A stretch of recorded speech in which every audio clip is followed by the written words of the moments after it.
सादर नमस्कार, सादर जय जिनेंद्र। क्षमा ब्रेकिंग जैन न्यूज प्रतिदिन प्रातः, दोपहर एवं रात्रि में देश भर से संपूर्ण जैन समाज से संबंधित सही और सकारात्मक समाचारों के लिए देखना और सुनना न भूलें। साथ में आपसे विनम्र निवेदन है कि यदि आपने इस चैनल को सब्सक्राइब नहीं किया है तो कृपया अवश्य कीजिए और शेयर और लाइक करके धर्म प्रभावना में सहयोगी एवं सहभागी बनिए। छतरपुर से वंदना जैन, ऑनलाइन प्रश्न है। उनका प्रश्न ये है, अगर कोई किसी के ऊपर मंत्र तंत्र करवाता है तो उसको छूने से छूने वाले के ऊपर असर पड़ता है, या और अगर किसी चीज़ पर है तो उसको जलाने से भी कुछ होता है या नहीं?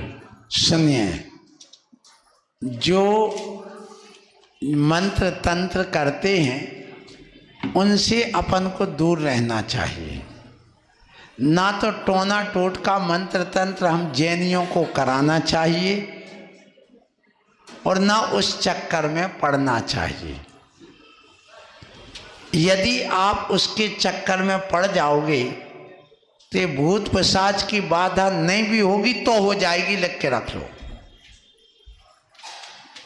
और यदि तुम्हारे घर में शांति है तो अशांति और हो जाएगी, क्योंकि ये जो टोना टोटका मंत्र तंत्र हैं, ये जो भी करते हैं वे सब ऐसे कार्य करते हैं जैसे मुर्दे की राख लाना, मानव की खोपड़ी लाना, उल्लू के पंख लाना, सांप की कांचुली लाना, विधवा जो नारी होती उसकी तोड़ी हुई चूड़ी लाना, फिर इसके अलावा ये क्या बोलते हैं बकरे वगैरह के और जो बलि वगैरह चढ़ाई जाती है उनका सामान लाना, इन सब को लेकर के थूक मिलाना है, पसीना आदि मिलाना, सब पता नहीं क्या काला कोयला लाना।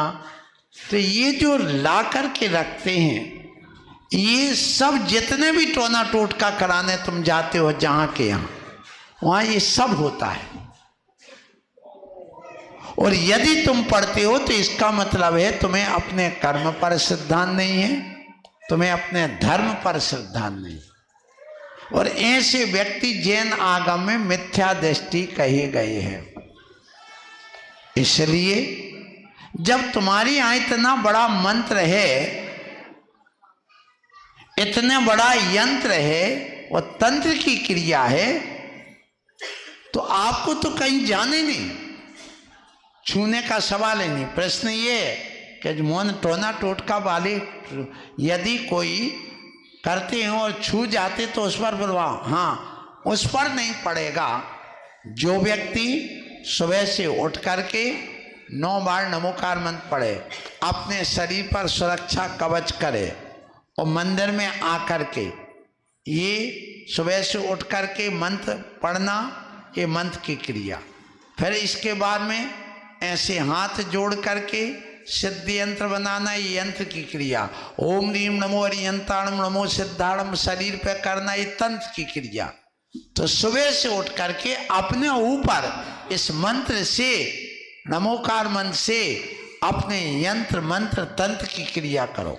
तो जो ये कर ले और मंदिर में आकर के भगवान के 3 लोक के नाथ तन पर साध करके जो क्रिया की जाती है उसको तांत्रिक क्रिया कहते हैं। तो 3 लोक के नाथ के प्रतिमा को रख करके उस पर जब अभिषेक की क्रिया करते हैं अपन, ये ओम ह्रीम बम मम हम सम सम आदि मंत्र पढ़ करके, तो जिसने ये तांत्रिक क्रिया कर ली हो, क्योंकि ये भी तांत्रिक क्रिया है, उसका दुनिया में कोई भी बाल बांका नहीं कर सकता। इसलिए ऐसे मंत्र तंत्र करने वालों यदि कोई है और तुम ये तंत्र क्रिया करते हो और अमृते अमृत भवे अमृत वर्षाणी, ये यदि आप जल से स्नान करते प्रतिदिन तो तुम्हारे ऊपर कोई प्रभाव नहीं पड़ेगा, और यदि नहीं करोगे तो प्रभाव पड़ सकता है। अगला प्रश्न लेकर के हमारे बीच में डॉक्टर वकील सौरभ जैन भोपाल, उनका प्रश्न ये है, आचार्य श्री एक बात पूछनी है, क्या आप पहले वकील थे? जैसे आपने संगोष्ठी में बताया था ऐसे तो कोई भी वकील नहीं बोल पा रहा था आपके सामने। मेरी शंका ये है, आपने कौन कौन सी डिग्री प्राप्त की है? देखिए, ये हमें गॉड गिफ्ट है और गुरु का दिया हुआ आशीर्वाद है। हमारे गुरु ने कहा था कि आप आगम पढ़ो, कभी किसी के पत्र पत्रिकाएं नहीं पढ़ना। आप देखो मेरे कमरे में कोई पत्र पत्रिका नहीं मिलेगी, नहीं पढ़ता मैं। आप आगम पढ़िए। अब आगम, जैन आगम, वैष्णव का आगम, मुसलमानों का, हमने तो बाइबल भी पढ़ी, कुरान भी पढ़ा। तो इस प्रकार के ग्रंथ जब कभी हमें समय मिलता है तो हम उनको भी अध्ययन में लाते हैं। तो जब हमने ये अभी मानवाधिकार कर्तव्य जैन धर्म पढ़ा, माने पुस्तक लिखी, तो उसमें हमने पूरा भारतीय संविधान 3 अलग अलग राइटर का पढ़ा। फिर वकील क्या होते, वकील के कर्तव्य क्या होते, वकालत क्या होती है, अभी कौन सी भाषा का है, अरबी भाषा का क्या हिंदू भाषा का, ये सारी बातें जो हमने उस प्रवचन में बताई हैं।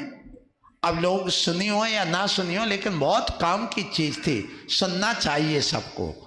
तो मतलब ये होगा कि ये गुरु ने हमसे जो सूत्र दिया था हमें कि देखो निर्भय सागर, एक कविता विता हंसी ठिठोली करने वाले चुटकुला कहानी तो सब पढ़ लेते कर लेते, तुम एक साइंस के विद्यार्थी हो, इसलिए आप इन सब ग्रंथों को पढ़ करके विज्ञान के ऊपर लिखो। सो तब से हमने विज्ञान पर लिखना चालू कर दिया। और गुरु महाराज कई बार कहा, जब हम क्लास में नहीं पहुंच पाते थे तो कहते थे कहाँ गया वो वैज्ञानिक। ये उनके गुरु के शब्द थे। यही अभिनंदन सागर जी महाराज ने कहा, यही विद्यासागर जी गुरुदेव ने कहा, इसलिए वो उपाधि ही लगा दी लोगों ने। सो ये गॉड गिफ्ट कहिए, इसलिए हम ऐसा कर लेते हैं और अध्ययन भी करते हैं गुरु के मार्गदर्शन के अनुसार। अगला प्रश्न लेकर के हमारे बीच में श्रीमान सादी लाल जी जैन एडवोकेट तैयार हो रहे हैं। आइएगा अपना प्रश्न लेकर के, इसके बाद ऋचा जैन अगले प्रश्न के रूप में।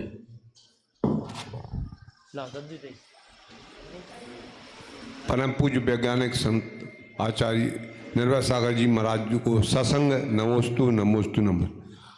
हमारे मन में महाराज जी विचार आया कि आपकी जो है कई अवस्थाएं रहीं, बचपन भी आपका निकला, किशोर अवस्था भी आपने निकाली, युवा अवस्था भी निकाली, छात्र जीवन में एमएससी कर रहे थे।